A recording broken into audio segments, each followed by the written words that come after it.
এভাবেই রোজ ডাইনি আসতো ছেলেটি কতটা মোটা হয়েছে তা দেখতে। এদিকে ছেলেটিও চালাকির সঙ্গে সেই হাড়ের টুকরো সেই ডাইনিকে দেখাতো। এভাবেই 1 সপ্তাহ পার হয়ে গেল। ডাইনি ক্রমশ অধৈর্য হয়ে পড়ল।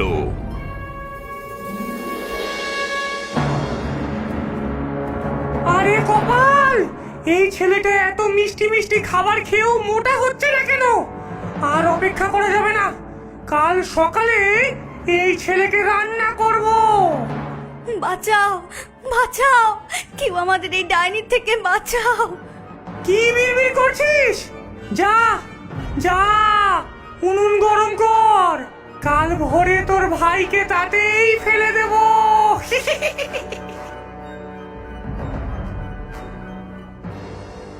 ভাই, ভাই, বড্ড বড় বিপদ।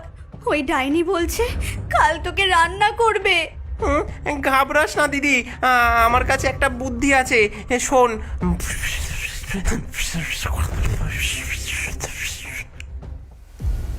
এই মেয়ে, উনুন গরম হয়েছে? আগুন ভালো করে জ্বালিয়েছিলিস?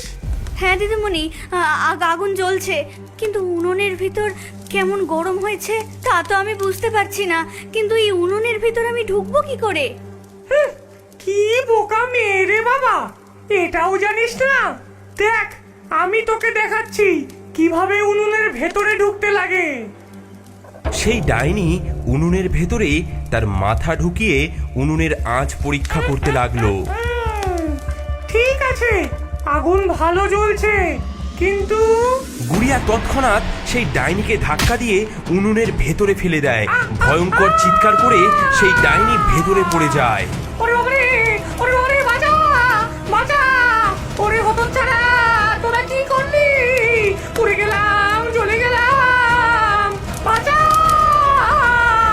ওরে বচ্চার ছেলে মেয়ে, বাঁচা আমাকে, গেলাম রে। হয়ে গেছে, হয়ে গেছে ভাই, আমি ওই দুষ্টু ডাইনিকে উনুনের ভেতরে ফেলে দিয়েছি।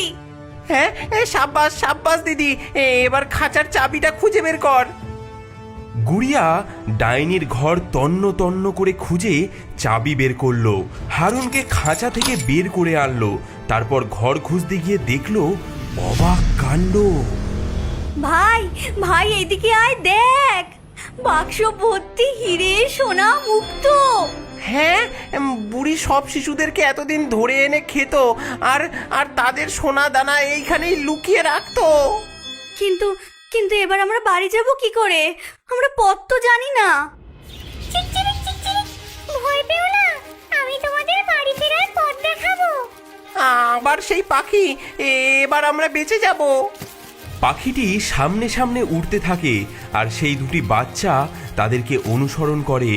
কিছু দূর যেতেই একটা বড় নদীর পাড়ে এসে তারা থামে। এখন এত বড় নদী পার হব কি করে? নৌকা নেই, সাঁকো নেই, এখন উপায়? কোয়াক কোয়াক, আমি তোমাদের পিঠে করে ওপারে নিয়ে যাব। একজন একজন করে চড়ে বসো। হ্যাঁ, হাঁসও কথা বলে? জঙ্গলের জাদু, তুই আগে যা দিদি, আমি পরে যাই। নদী পার হয়ে হারুন আর গুড়িয়া আবার পাখির সাথে সাথে চলতে লাগলো।